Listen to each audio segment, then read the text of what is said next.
une deuxième invitée donc pour cette émission autour du livre, Christine Brunet. Christine Brunet, donc, que j'ai rencontrée à l'espace culturel de Carpentras. Nous allons sans plus tarder écouter donc cette interview. Vous écoutez l'émission Autour du livre avec Annick sur RTVFM. Christine Brunet, bonjour. Bonjour. Alors Christine, vous venez de Marseille, originaire d'Aubagne. Alors vous êtes administratrice d'édition Chloé Délices, rédactrice en chef de la revue littéraire Les Petits Papiers de Chloé, présentatrice d'Actu TV pour, donc là c'est une émission culturelle d'1h30, mensuelle, une émission mensuelle. Et vous êtes auteur de romans, polars, thrillers. Oui, plutôt thriller, oui. Plutôt thriller. Alors vous en êtes à votre 8e livre qui s'intitule Vénus en ré.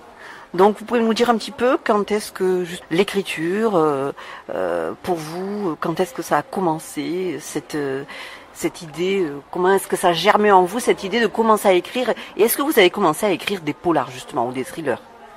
Alors, j'ai commencé vraiment à écrire lorsque j'habitais à Preston, et c'était plutôt du ASF, puisque pour moi, le roman policier, c'était une évasion quelconque, mais c'était pas forcément quelque chose d'imaginatif.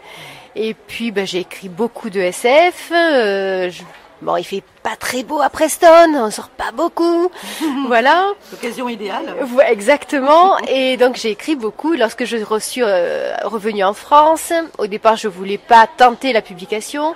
Puis j'ai envoyé un de mes bouquins à un éditeur qui à l'époque démarrait, et puis maintenant qui est un peu plus important, et qui m'a dit 13 tomes, je peux pas te les prendre, je suis désolée. Mais en revanche, tu mets des intrigues qui sont pas mal. Il y a à l'époque, il n'y avait pas de femmes écrivains de thriller. Alors il me dit, mais pourquoi tu essaies pas dans ce style-là? Alors j'ai un petit peu réfléchi et j'ai commencé à écrire donc Nid de Vipère. Et puis dans la foulée, j'ai écrit Dégâts collatéraux. J'ai envoyé le premier en Belgique chez Chloé Délices et le second en France chez De Pierregord. Et puis j'ai eu la chance d'être prise en même temps chez les deux éditeurs. Donc voilà. Vous avez continué donc sur ce chemin de l'écriture, oui. Donc avec ce dernier livre qui est là aujourd'hui, donc qui s'appelle Vénus en ré. Alors on est toujours dans le thriller, le polar. Alors c'est du thriller et depuis Convergence en fait j'ai de nouveaux héros. Mon héroïne est une légiste, un petit peu atypique, voilà, elle a une double vie, elle est... Dans Vénus en ré, elle reprend son travail pour tenter de découvrir qui a assassiné la fille de son ancien patron. Voilà. Comment vous vient l'inspiration pour écrire des livres dans ce style-là? Ah, alors là, c'est c'est quelque chose que je vois à la télé, par exemple une affaire, ou alors quand je commence à me documenter, je me dis tiens, ça serait intéressant de travailler sur ce sujet.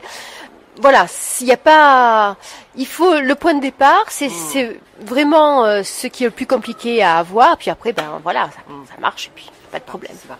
Oui, quand c'est parti là. Oui, là, il n'y a pas de souci. Alors votre dernier livre contient à peu près combien de pages? Il est pas très épais. Enfin, je fais en fait, je ne mets pas plus de pages qu'il n'en faut. Je suis capable d'écrire 500, voire 600 pages avec Beaucaire-Menteur, et d'en écrire pour le tout dernier. 256, pardon. Vous voyez, donc celui-là est beaucoup plus court, et mais parce que l'enquête s'y prête. Voilà. Hein, c'est pas la peine de faire de la page pour faire de la page. Il faut que le lecteur puisse lire le bouquin à toute allure, n'ait jamais à le lâcher, et surtout n'ait pas à zapper des pans entiers de texte qui ne servent à rien. Un roman policier, voilà, il faut qu'on soit accroché. Alors j'ai l'avis d'une lectrice justement qui a lu un de vos livres, alors je pense que c'est probablement le dernier, un très bon thriller, avec des personnages hauts en couleur, une enquête complexe. Alors elle dit de vous, une auteure particulièrement douée pour l'écriture et les énigmes. En plus, la fin laisse présager une suite. Un livre à lire de toute urgence. Alors justement, est-ce qu'il va y avoir une suite après Vénus en ré, donc qui est votre 8e ouvrage ? Alors oui, mais ça sera pas pour le prochain. C'est-à-dire que le prochain, je reprends mes anciens héros, Axel de Montfermy et Sheridan, et ça va s'appeler HX13. Il paraît au mois tout début octobre, le 1er octobre, et ça sera un thriller, certes, mais cette fois-ci SF.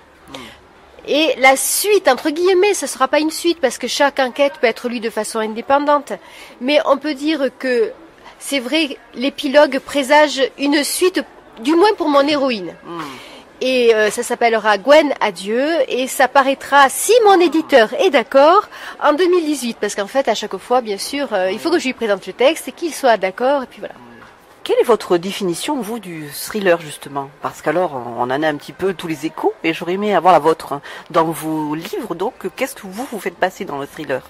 Alors pour moi, un thriller, c'est pas gore ou sanglant. C'est un rythme rapide, c'est quelque chose qui se lit en apnée, qui peut vous faire voyager avec des odeurs, des impressions, des images fortes. C'est documenté. Ça peut être très noir, mais mettre du sang pour faire frissonner les lecteurs, à mon avis, ça n'a aucun intérêt. Vous pouvez tout aussi bien tenir votre lecteur, lui faire à la limite faire en sorte qu'il ressente la frayeur des héros sans mettre du sang, de l'hémoglobine à toutes les pages, faire en sorte que, ou dire que le gars se dévore ou je sais pas quoi, mais quel intérêt?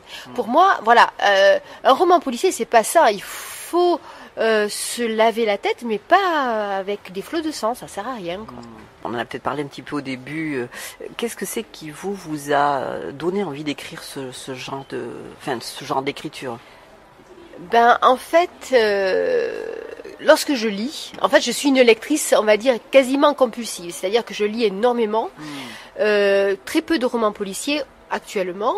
Parce que, comme je vous l'ai dit, ce qui est intéressant, c'est d'avoir le point de départ. Il est trop facile d'aller copier le point de départ du copain et de se dire, ben oui, ça c'est évident, ça serait pas mal. Mais non, il faut garder sa spécificité.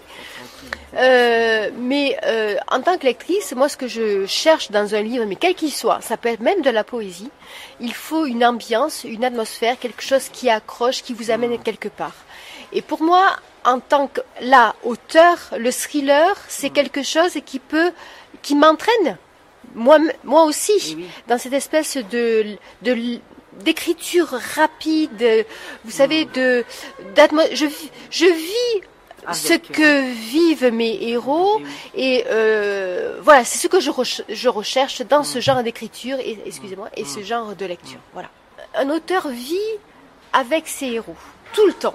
Et en fait, il ressent ce qu'il ressent. Et le thriller peut justement faire passer ça, c'est-à-dire ces espèces de sensations qu'a l'auteur lorsqu'il écrit. Il va pouvoir le transmettre au lecteur. Ce qui n'est pas forcément vrai, à mon humble avis, dans des romans, ce qu'on appelle l'écriture blanche, ou dans la bidlite, ou des machins comme ça.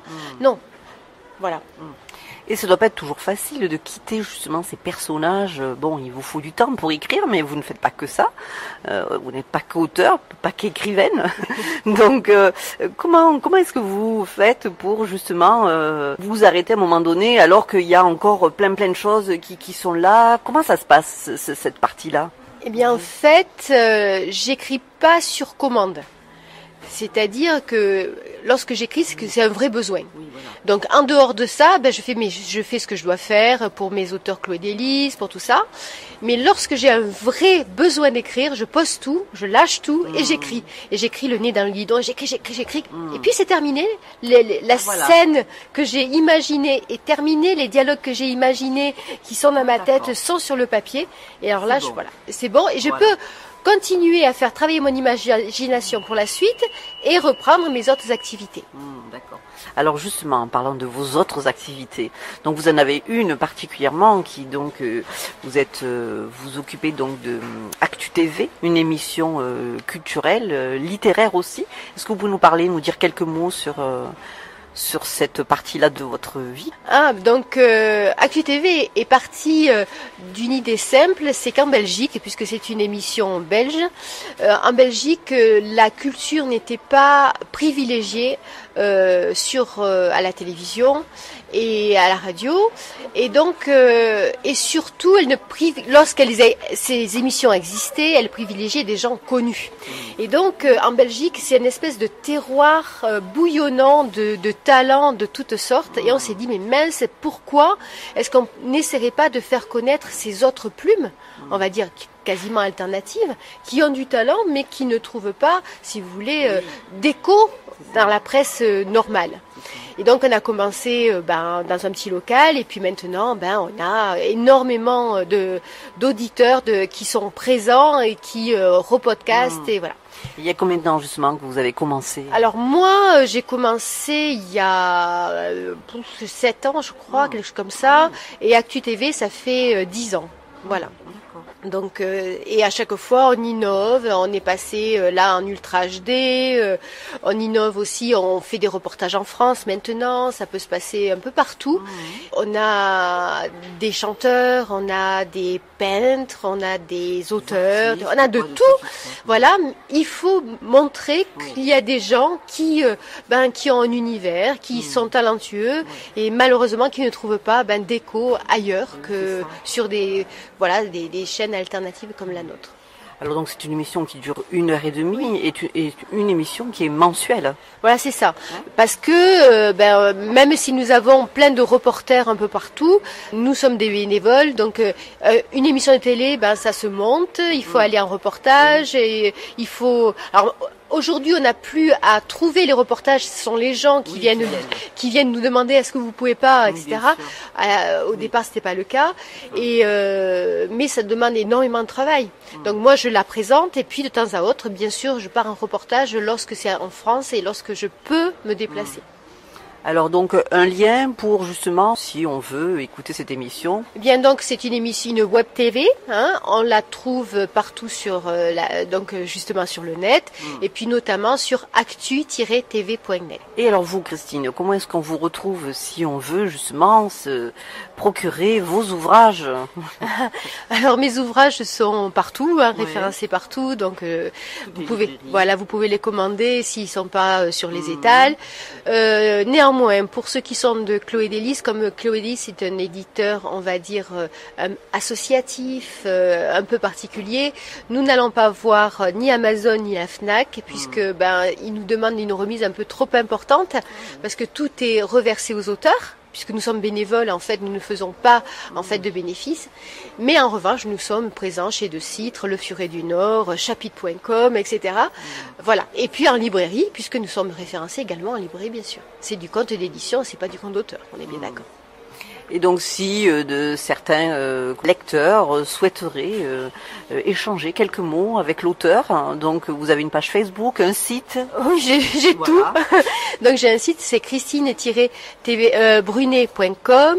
J'ai Facebook, Christine Brunet, auteur de thriller. Qu'est-ce que j'ai d'autre? J'ai un blog, alois.me, j'ai un mail. Voilà. On peut vous retrouver très facilement. Voilà. Je suis partout sur le net. Merci Christine Brunet, merci. Je vous remercie à vous surtout.